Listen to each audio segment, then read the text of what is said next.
بسم اللہ الرحمن الرحیم۔ عزیز طلبہ، السلام علیکم ورحمۃ اللہ وبرکاتہ۔ جماعت نہم اور دہم میں اردو کی تدریس کا سلسلہ بذریعہ ویڈیو لنک جاری ہے، اور اس طریقے کے مطابق اب تک جتنے اسباق ہم پڑھ چکے ہیں ان سے متعلق جو کام لکھنے کے لیے اور یاد کرنے کے لیے دیا گیا تھا، امید ہے وہ تمام کام اب تک مکمل ہو چکا ہوگا۔ سلسلہ تدریس کو آگے بڑھائیں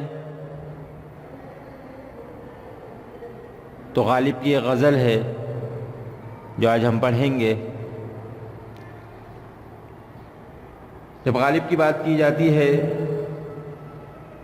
تو ہمیں معلوم چلتا ہے کہ غالب دنیا شاعری کا ایک ایسا روشن ستارہ ہے کہ جس کا مقابلہ شاید دوسرا نہیں کر سکتا۔ غالب تقلیدی روش کے قائل نہ تھے، اس لیے منفرد رنگ سخن اختیار کیا۔ مرزا غالب کے دیوان اردو میں فکر و فن، علم و دانش اور شعور و آگہی کی جو کہ نشانیاں، خیال و بیاں اور رعنائیاں نظر آتی ہیں، اس بنا پر ان کے کلام کو ایک شاہکار ہی کہا جا سکتا ہے۔ اس نے ڈاکٹر بجنوری دیوان غالب کو ہندوستان کی الہامی کتاب قرار دیتے ہیں۔ ان کی شاعری کا دامن کشادہ ہے جس میں مضامین نو کے انبار لگے ہیں۔ غالب کی شاعری میں ان کا لب و لہجہ بھی قابل توجہ ہے۔ وہ سیدھے اور سپاٹ انداز کو ناپسند کرتے ہیں۔ ان کے اشعار کا لب و لہجہ بالعموم چونکا دینے والا ہوتا ہے، گو کہ سیدھے سادے الفاظ استعمال کرتے ہیں مگر آواز میں بانک پن اور بے ساختگی ہے۔ انہوں نے زبان کے استعمال کو ایک فن بنایا اور وسعتیں پیدا کی۔ کبھی وہ فارسی کے اثر سے ایسے گل تراشتے ہیں کہ آنکھوں کے سامنے چمن زار نظر آتے ہیں، کہیں اردو محاورے اور روزمرہ کو اس سادگی سے بیان کرتے ہیں کہ دل میں اتر جائے۔ غالب نے اردو غزل کو فلسفیانہ انداز عطا کیا۔ غالب نے اردو غزل کو ایک ذہن عطا کیا اور غزل میں فلسفیانہ طرز فکر کو داخل کر کے اس کا دائرہ وسیع کیا۔ غالب کو زندگی اور زمانے کے ہاتھوں رنج و الم کی کیفیت سے بھی گزرنا پڑا۔ ان کے کلام میں غم کی لہریں بھی محسوس ہوتی ہیں، مگر یہ غم میرے غم سے مختلف ہے۔ ان کا غم فلسفیانہ ہے، وہ اپنے دل و دماغ کو غم کے حوالے کرنے پر آمادہ نہیں۔ ان کی شخصیت غالب رہتی ہے، ان کے ہاں مرنے کی آرزو سے زیادہ جینے کا حوصلہ ہے۔ یوں تو ہر شاعر اپنے انداز وسیع معنی رکھتا ہے، طویل مضامین کو مختصر الفاظ میں بیان کرنا شاعری کا کمال ہے، مگر اختصار پسندی کی جو مثال اور سلیقہ غالب کے ہاں ہے، کم ہی شعراء کو نصیب ہوا۔ غالب کی شاعری میں طنز و ظرافت کے اعلیٰ ترین نمونے ملتے ہیں۔ عملی زندگی میں وہ خوش باش انسان تھے۔ ان کے مزاج میں شوخی اس طرح بھری تھی جیسے کسی ساز کے تاروں میں سر بھرا ہو۔ شاعرانہ مزاج کی عمدہ اور کامیاب مثالیں جو غالب کے ہاں ہیں وہ کسی اور شاعر کے ہاں نہیں، مگر وہ حد اعتدال سے تجاوز نہیں کرتے۔ غالب کے اشعار میں سادہ اور آسان الفاظ ہیں، مگر معنوی اعتبار سے ان کے اشعار میں بلا کی گہرائی ہے۔ غالب کے اشعار میں روزمرہ اور محاورے ایک خوبصورت نکھار پیدا کرتے ہیں، اس سے ان کے کلام کا لطف دوبالا نظر آتا ہے۔ بے شمار خوبیاں ہیں ان کے کلام کی، تو شروع کرتے ہیں ان کی غزل۔ پہلے ان کا جو کتاب میں تعارف دیا گیا ہے جو کہ صفحہ نمبر 164 پہ ہے، اس کو پڑھتے ہیں۔ اپنی کتابیں کھول لیجئے، صفحہ نمبر 164 یعنی 164، پیج نمبر 164 جس پہ غالب کا تعارف موجود ہے، وہ پڑھتے ہیں۔ عزیز طلبہ، آپ کی کتاب کے صفحہ نمبر 164 پہ جو مرزا غالب کا تعارف موجود ہے، اس کو دیکھتے ہیں کہ کتاب کے مطابق جو ہے مختصر تعارف دیا گیا ہے، اس میں کیا لکھا ہے۔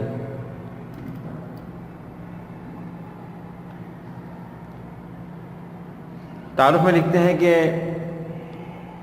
مرزا غالب کی جو ولادت ہے وہ سن 1797 یعنی 1797 میں ہوئی، جبکہ آپ کی وفات 1869 کی ہے۔ تعارف میں لکھتے ہیں کہ نام مرزا محمد اسد اللہ بیگ خان تھا۔ آگرہ ہندوستان کا شہر ہے، وہاں پیدا ہوئے۔ غالب تخلص اور مرزا نوشہ عرفیت تھی۔ تخلص ہمیں معلوم ہے کہ شاعر کے ادبی نام کو کہتے ہیں، اور مرزا نوشہ جو ہے وہ آپ کی عرفیت ہے۔ عرفیت عرف عام میں جو نام مشہور ہو جاتا ہے، پیار محبت یا کسی عیب کی وجہ سے اس کو عرفیت کہا جاتا ہے۔ یہ بات یاد رکھنے کی ہے کہ آپ کی عرفیت مرزا نوشہ اور غالب آپ کا تخلص ہے۔ غالب سے پہلے اردو غزل پرانے انداز و خیالات کی حامل تھی، لیکن آپ نے فلسفہ، سیاست، معاش اور معاشرت جیسے موضوعات کو نئے انداز سے پیش کیا۔ ندرت بیاں، تنوع اور رفت خیال ان کی شاعری کا خاصہ ہے۔ آپ کی دیگر کتابوں کے علاوہ دیوان غالب اور کلیات غالب جو کہ فارسی میں ہے، یہ بہت مشہور ہیں۔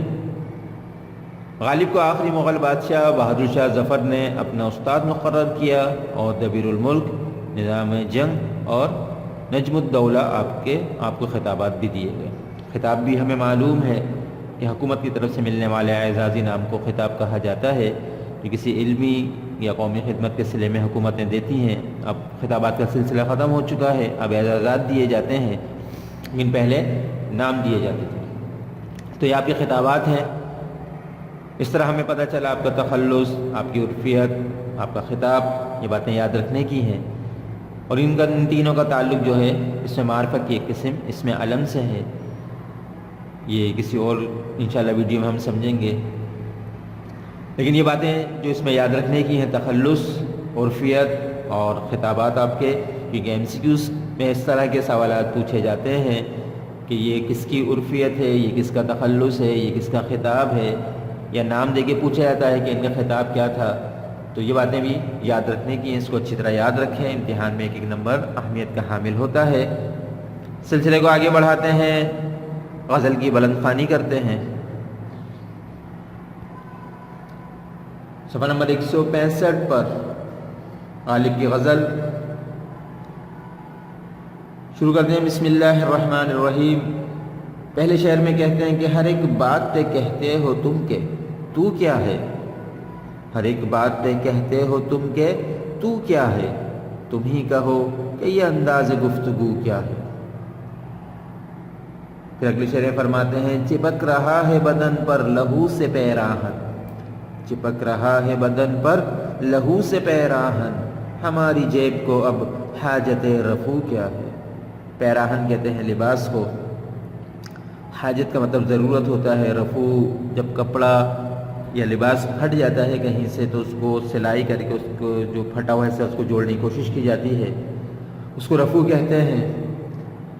تو اسی بات کو اس مصرعے میں کہتے ہیں کہ ہماری جیب کو اب حاجت رفو کیا ہے۔ اس کا مطلب انشاءاللہ جب اشعار کے مفہوم کو سمجھیں گے تو واضح ہو جائے گا۔ پھر تیسرے شعر میں فرماتے ہیں جلا ہے جسم جہاں دل بھی جل گیا ہوگا، جلا ہے جسم جہاں دل بھی جل گیا ہوگا، پریدتے ہو جو اب راکھ جستجو کیا ہے۔ راکھ کہتے ہیں جلی ہوئی خاک کو۔ پھر اگلے شعر میں فرماتے ہیں غالب کے رگوں میں دوڑتے پھرنے کے ہم نہیں قائل، رگوں میں دوڑتے پھرنے کے ہم نہیں قائل، جب آنکھ ہی سے نہ ٹپکا تو پھر لہو کیا ہے۔ پھر فرماتے ہیں رہی نہ طاقت گفتار اور اگر ہو بھی، رہی نہ طاقت گفتار اور اگر ہو بھی، تو کس امید پہ کہیے کہ آرزو کیا ہے۔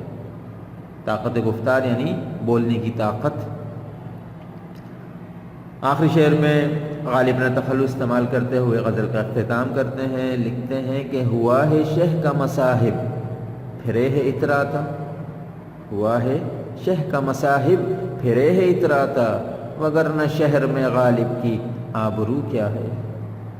شہ جو ہے وہ شہ کا مخفف ہے، اس کے معنی بادشاہ کے ہوتے ہیں، اور مصاحب دوست کو کہتے ہیں، اور یہ جو دوسرے مصرے میں پہلا لفظ لکھا ہے وگرنہ، یعنی اس کا مطلب ورنہ کے معنی میں استعمال ہوتا ہے۔